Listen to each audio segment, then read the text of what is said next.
चाहिए। जहां सबसे ज्यादा वन क्षेत्रफल है उन कर्मचारियों को सबसे ज्यादा सुविधा मिलनी चाहिए।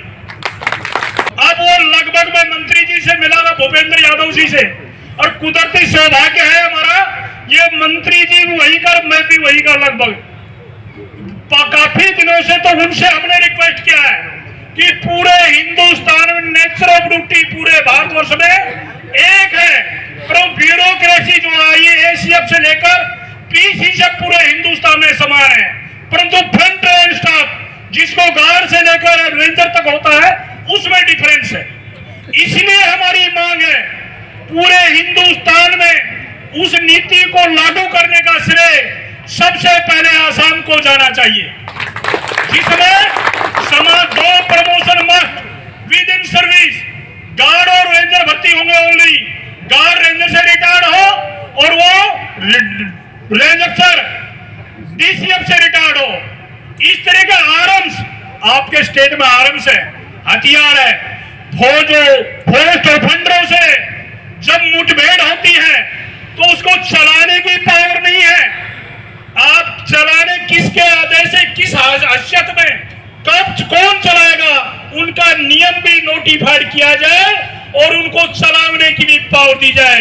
ये कई बार हथियार हमारे ऊपर उल्टे लग जाते और पूरे हिंदुस्तान में संचार व्यवस्था जितने भी आधुनिक हथियार से लैस है फॉरेस्ट ऑफेंडर, परंतु कर्मचारियों के पास कोई संचार व्यवस्था, ट्रांसपोर्ट फैसिलिटी, आरएम्स, इस तरह की कोई सुविधा नहीं है।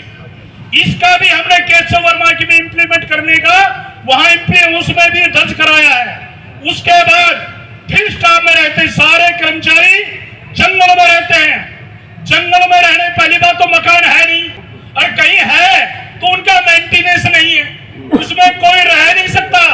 इसलिए मांग है कि आधुनिक कॉलोनियां बनाई जाए, उसका भी हमारा उसमें रिकमेंडेशन किया है। कहने का तात्पर्य यह है, एक मांग में 26 मांग है।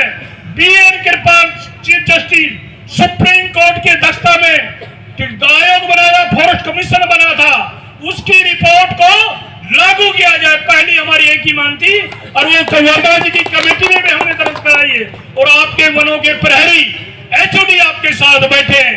यदि जंगल आज के क्लाइमेट चेंज, जलवायु परिवर्तन से पूरा विश्व जूझ रहा है, कोरोना महामारी ने सबको हरा के रख दिया कि प्रकृति का बैलेंस यदि डिस्टर्ब रहा तो आप हम कोई जिंदा नहीं रह सकते। प्रकृति का बैलेंस बनाने का पावर प्रक्रिया नेचर की ड्यूटी पेड़ों को दी है, और पेड़ों की रक्षा करने के लिए वन कर्मचारी बैठे हैं और इनकी रक्षा के लिए आप बैठे हैं। इसलिए आपकी इनकी रक्षा करोगे तो प्रकृति की रक्षा होगी।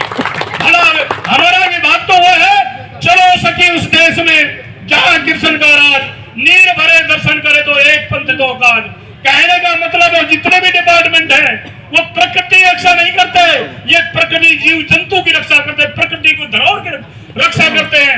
आप इनका सेवा करेंगे, इनके लिए पुण्य काम करेंगे तो आपके लिए पुण्य होगा। कर्म का कर्म और धर्म का धर्म, दोनों काम एक साथ होंगे। ये वो विभाग ही ऐसा जो आपको इसलिए बधाई है कि आपका सीएम साहब ने वन मंत्रालय आपको दिया।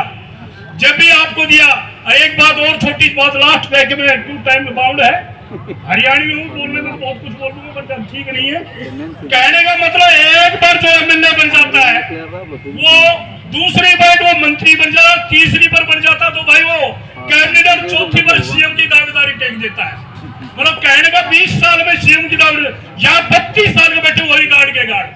हमने पुलिस भर्ती लगवाई है, हमने पुलिस भर्ती लगाई है 12, 22, 30 हरियाणा के आधार पर 12 साल में फॉरेस्ट करेंगे, 22 साल में डिप्टी और 30 साल में रेंज अफसर की बाउंड हमने पॉलिसी इंप्लीमेंट करे। तो यादव साहब आपको मैं पॉलिसी दे दूंगा, और आप इसको कॉपी लेकर आप सरकार के पास आइए, ना तो गुड़ लागे, ना हल्दी लगे, ना फटकड़ी, रंग आवे चोखो। आपका सम्मान इज्जत से करेंगे, कोई पैसा नहीं देगा, सम स्तर बढ़ेगा इनका।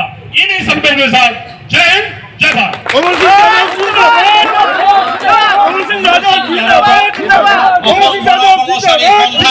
কেন্দ্ৰীয় সমিতিৰ তৰফৰ পৰা